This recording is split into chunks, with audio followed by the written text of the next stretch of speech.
عليكم ورحمة الله وبركاته.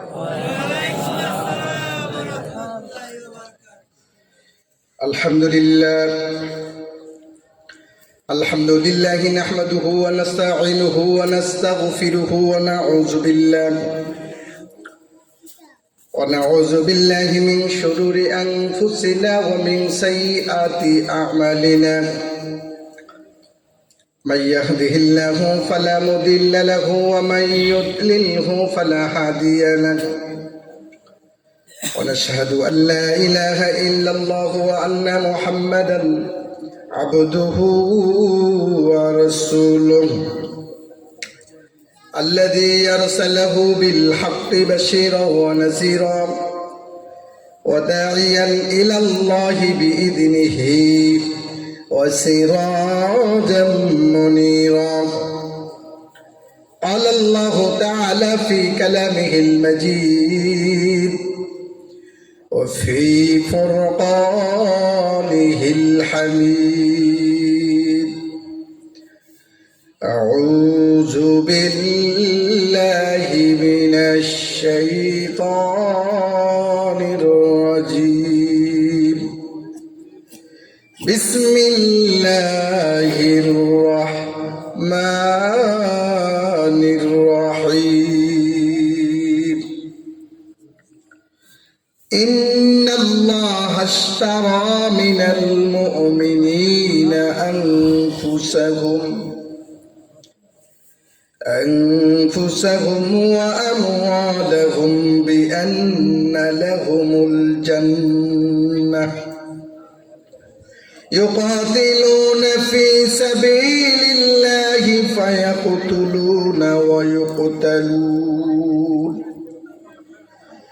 وعدا عليه حقا في التوراة والإنجيل والقرآن.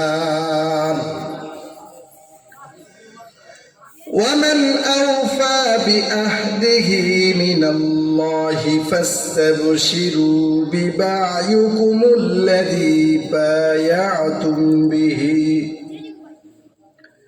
وذلك هو الفوز العظيم. صدق الله العظيم وصدق رسوله النبي الكريم ونحن على ذلك من الشاهدين والشاكرين والحمد لله رب العالمين. সকলে শুকরিয়া তান একবার বলি আলহামদুলিল্লাহ।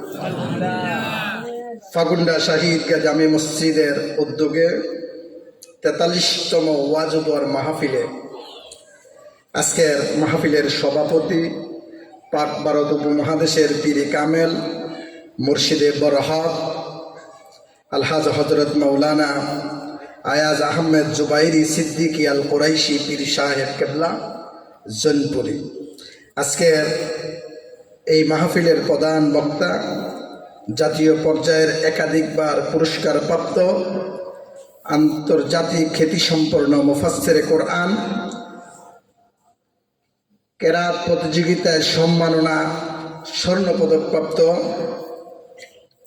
আপনারা আমার পরিচিত বিশিষ্ট ইসলামী চিন্তাবিদ হজরত মৌলানা কারি আব্দুল কাইয়ুম মিয়াজি সাহেব, আরও আজকের একাধিক ওলামায়ে কেরাম এবং মঞ্চে উপবিষ্ট বিভিন্ন মসজিদের ইমাম সাহেবগান এবং মঞ্চে উপবিষ্ট আমার কচিকাচা ছোট ছোট মাসুম বাচ্চা সহ মুরব্বী বাবারা, পর্দার আড়ালের মা বোনেরা, সকলকে আন্তরিকবাদ মোবারক ও আমার পক্ষ থেকে সালাম। আসসালামু আলাইকুম ওয়া রাহমাতুল্লাহি ওয়া বারাকাতুহু।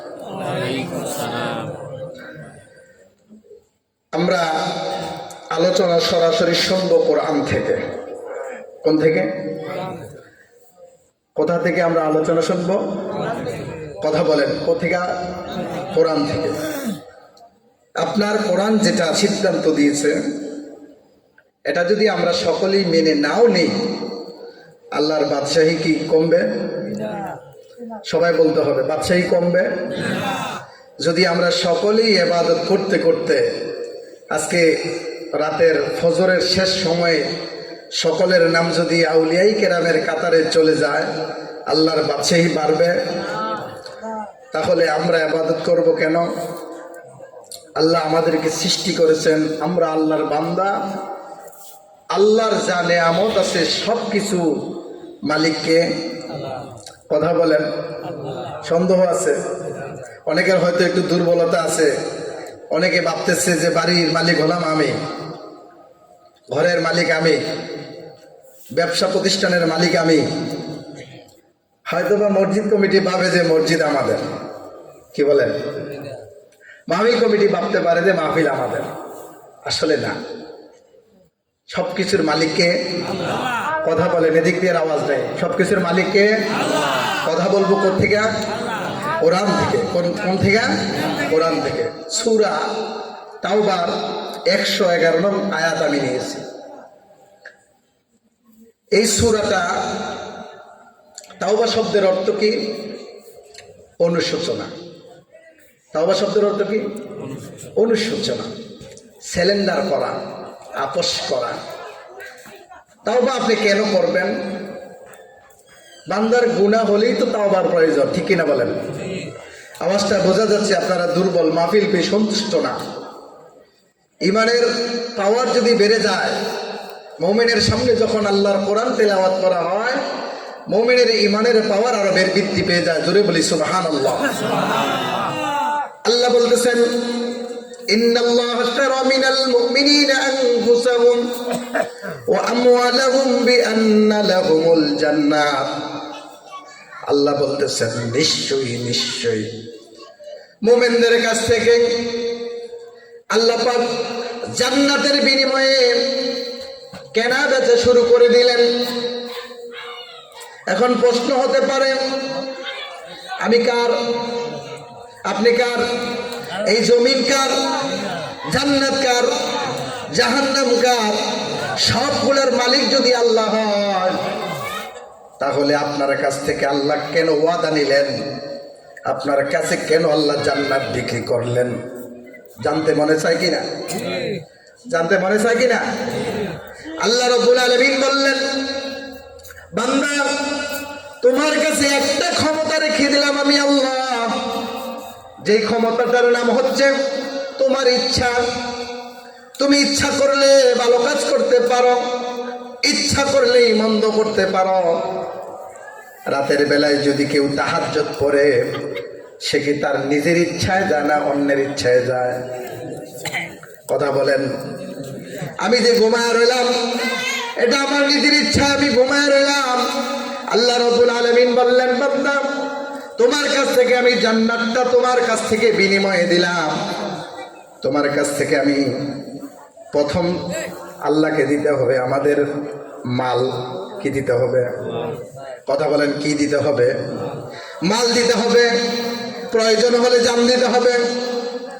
জানটা দিয়ে দিতে হবে, মালটা দিতে হবে। একটা পর্যায়ে তোমাকে একদিন আল্লাহ পাক জান্নাত দান করবেন। আল্লাহ বললেন, ওয়াদা করলেন, আল্লাহ বললেন, ইন্নাল্লাহা আশতারা মিনাল মুমিনিনা আনফুসাহুম ওয়া আমওয়ালাহুম বিআন্না লাহুমুল জান্নাত। তোমার কাছ থেকে আমি জান্নাত শুধুমাত্র তোমার মাল এবং জানের বিনিময়ে তোমার কাছে খরিদ করলাম। ইউকাতিলুনা ফি সাবিলিল্লাহ, যারা আল্লাহর রাস্তায় মরে এবং মারে। কি করে? কথা বলেন, মরে এবং কাউকে যদি আল্লাহর সন্তুষ্টির জন্য যদি হত্যা করা হয়, এখন বলতে পারেন, হুজুর, হত্যার একটা ক্লাস আছে, হত্যার একটা নিয়ম শৃঙ্খলা আছে, কিন্তু দেখা গেছে আমার দেশে দীর্ঘদিন যাবত এই কোরআনের কথা বলা যায় নাই। কিভাবে বলা যায় নাই?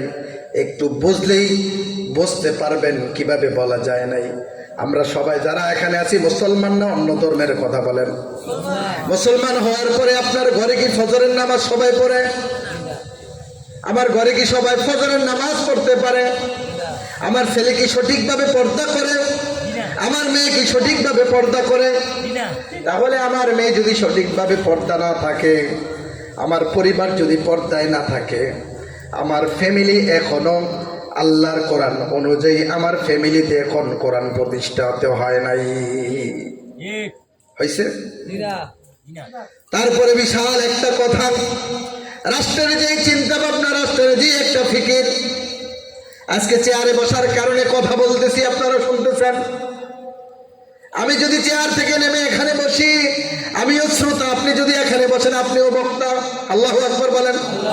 এই বক্তা হলেন আল্লাহ। আল্লাহ বলতেছেন, বান্দা তোমার কাছ থেকে আমি জান্নাতটা বিক্রি করলাম, তোমার কাছে চাইলাম আমি জান এবং মাল।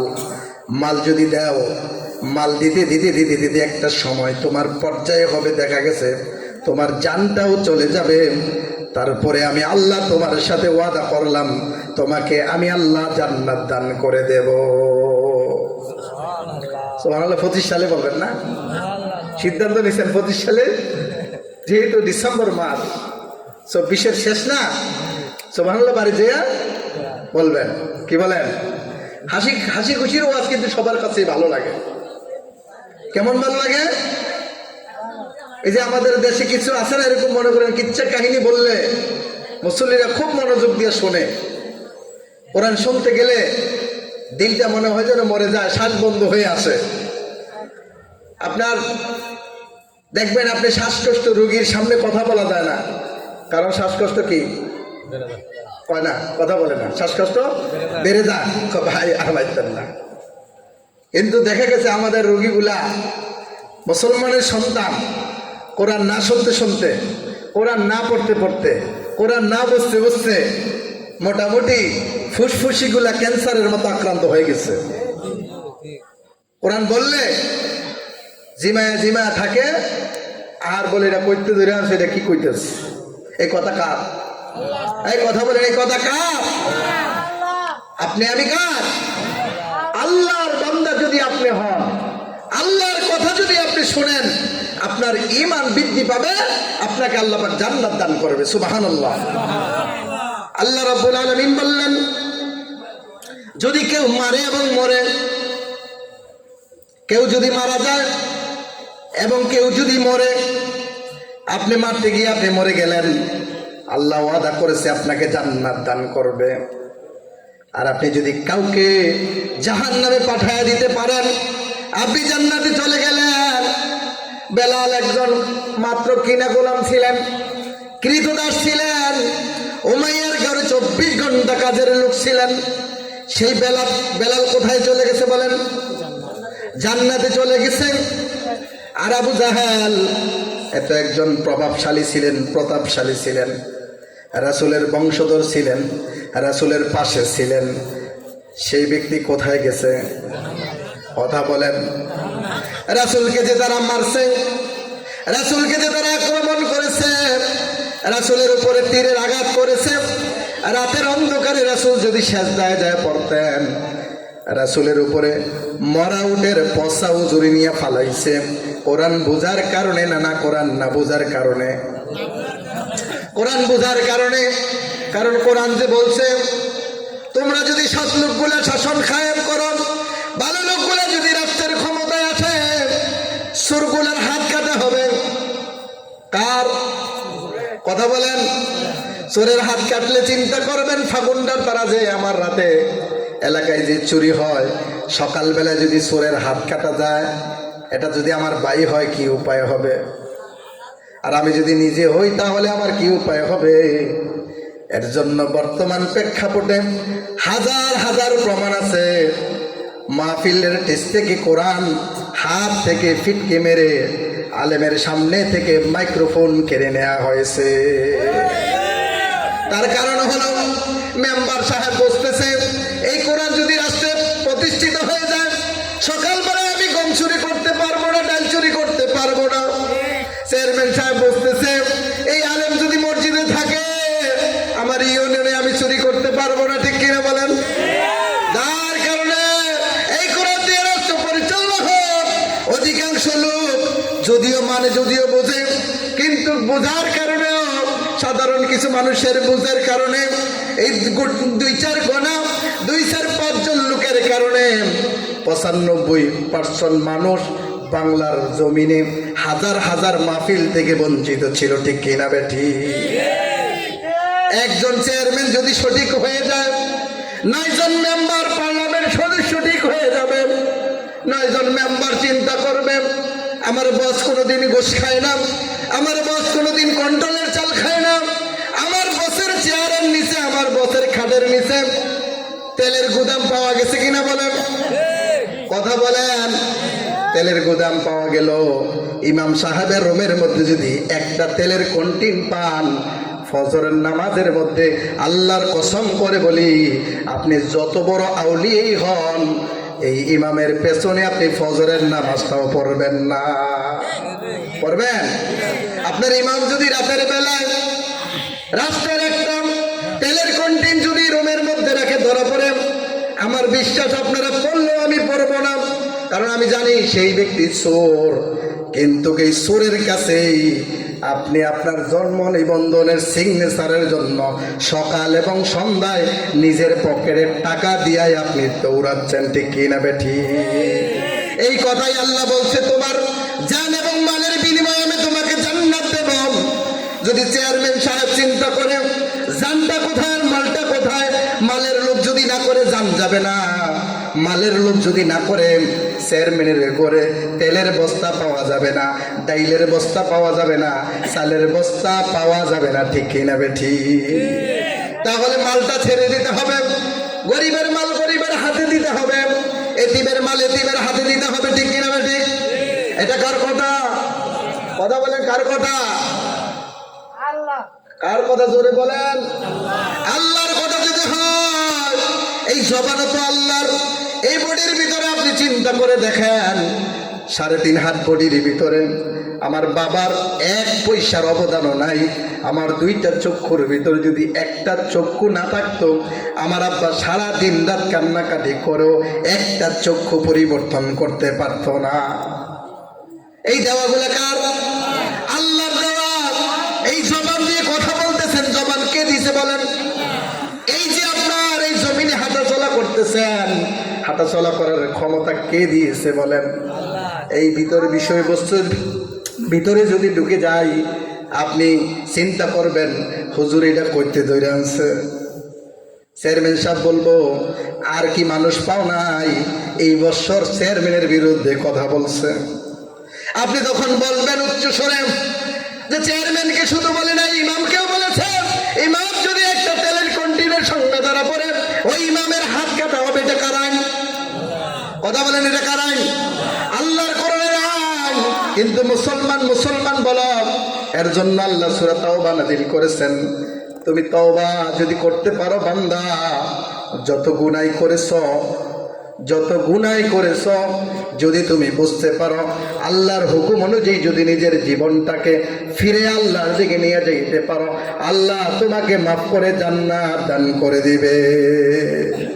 সুবহানাল্লাহ বলবেন না? আল্লাহ রাব্বুল আলামিন বললেন, ওয়া'দান আলাইহি হাক্কান ফিত তাওরাতি ওয়াল ইনজিলি ওয়াল কুরআন। আল্লাহ যে ওয়াদা কার? কথা বলেন, ওয়াদাটা কার? আল্লাহর ওয়াদা। এমন ওয়াদা করেছেন, আমার সমাজের মেম্বার রাজনীতির মঞ্চ তৈরি করে কর্মীরারে বিস্কিট দেয়, টাকা দেয়, বিরিয়ানি খাওয়ায়, তারপরে 500 টাকা করে হাতে দেয়। দেওয়ার পরে যেই কথাগুলা বলে, মঞ্চ থেকে নামার পরে মেম্বার যেই ওয়াদাগুলা করে, ওয়াদা থাকে কিনা বলেন? কথা বলেন। চেয়ারম্যানের ওয়াদা থাকে কিনা? এমপি সাহেবের ওয়াদা থাকে কিনা? আল্লাহ বললেন, ওয়াদান আলাইহি হাক্কান ফিত তাওরাতি ওয়াল ইনজিলি ওয়াল কুরআন। আমি যে ওয়াদা করেছি, সেই ওয়াদা শুধু তুমি কোরআনে পাবা না, তুমি ইনজিলেও পাবা, তুমি অন্যান্য ধর্মগ্রন্থের মধ্যেও পাবা। আল্লাহ বলতেছেন, আলাইহি হাক্কান ফিত তাওরাত, তাওরাতে পাবা, ইনজিলে পাবা, কোরআনেও তুমি আমার ওয়াদাটা পাবা। আপনার রেকর্ড হয়েছে 100 বছর আগে বিএস পড়ছা। কি পড়ছা? বিএস হয়েছে 100 বছর আগে। তার আগের পড়ছার নাম কি? সিএস। তার আগের পড়ছার নাম হচ্ছে আরএস। 300 বছরের ভিতরে 3টা পড়ছা হয়েছে। দলিল যদি তুমি পাও, খরিদ সূত্রে মালিক, কিন্তু পড়ছায় কিন্তু তোমার ওই রেকর্ডের সময় যার যেই সম্পদ ছিল, একটাই যদি পাও একজনের নাম, পরবর্তীতে আর একজনের নাম পাবা না। আল্লাহ বলতেছেন আমি এমন একটা ওয়াদা করেছি যেটা তাওরাতেও আছে, ইনজিলেও আছে, কোরআনেও আছে। বলি আল্লাহু আকবার। আল্লাহর ওয়াদা সত্য না মিথ্যা? কথা বলেন, আল্লাহর ওয়াদা সত্য না মিথ্যা? তাহলে জান্নাতের মালিক কে, দিবে কে? তাহলে আমরা কি আল্লাহর হুকুম মতো যদি নিজের জীবনটা পরিচালনা করতেন, মেম্বার যদি নিজের জীবনটা পরিচালনা করেন, ইমাম সাহেব যদি করে, মুসল্লি যদি করেন, সবাইকে আল্লাহ পাক ওয়াদা করেছেন জান্নাত দান করবেন। সম্মানিত হাজিরিন, এশার জামাতের সময় হয়ে যাচ্ছে প্রায়। সময়টুকু এই আয়াতের ব্যাখ্যা বিশ্লেষণ যদি করতে হয় দীর্ঘ একটা সময় লাগবে। আপনাদের আমি পরিচিত, এই 2 বছরের ভিতরে আপনাদের ঈদগাহের মধ্যে আমি আসি, দেখেন আমাকে। কিন্তু আল্লাহ পাকের কাছে শুকরিয়া যে আল্লাহর দিনের কথাগুলা বলার জন্য এই চেয়ারে কে বসাইছেন বলেন? কথা বলেন, কে বসাইছেন? আপনার মতো কত লোক হসপিটালে পড়ে আছে, আপনার মতো কত লোক বিছানায় পড়ে আছে, আপনার প্রতিবেশীর মধ্যে কত লোক বিছানায় আছে কিনা বলেন? তাহলে আপনাকে যে আল্লাহ পাক আনলেন, আল্লাহ যে আপনাকে জান্নাত দিবেন, এটা ওয়াদা সত্য না মিথ্যা? কথা বলে, সত্য না মিথ্যা? আল্লাহর ওয়াদা কোনোদিন মিথ্যা হতে পারে না। এই জমিন যেহেতু আল্লাহর, আইন চলবে কার? এই কথা বলে, আইন চলবে কার? এই কোরআন দিয়ে এই জমিন শাসন যদি চলে, দেখবেন মেম্বার সাহেব আর এইটাই যে বৈশা ওয়াদা করার পরে সকালবেলা আর মিথ্যা বলতে পারবে না। কারণ আল্লাহর কোরআন অনুযায়ী যদি নিজের জীবনটা পরিচালনা করে, ওয়াদা করেছে আল্লাহ জান্নাত দান করবে। আল্লাহ আমাদের সবাইকে সঠিকভাবে কোরআন এবং সুন্নাহ অনুযায়ী নিজেদের জীবনটা আমল করার মতো তৌফিক দান করুক। সকলে বলি আমিন। মাহফিল কমিটি সবাইকে ধন্যবাদ জানাচ্ছে এবং আজকের মতো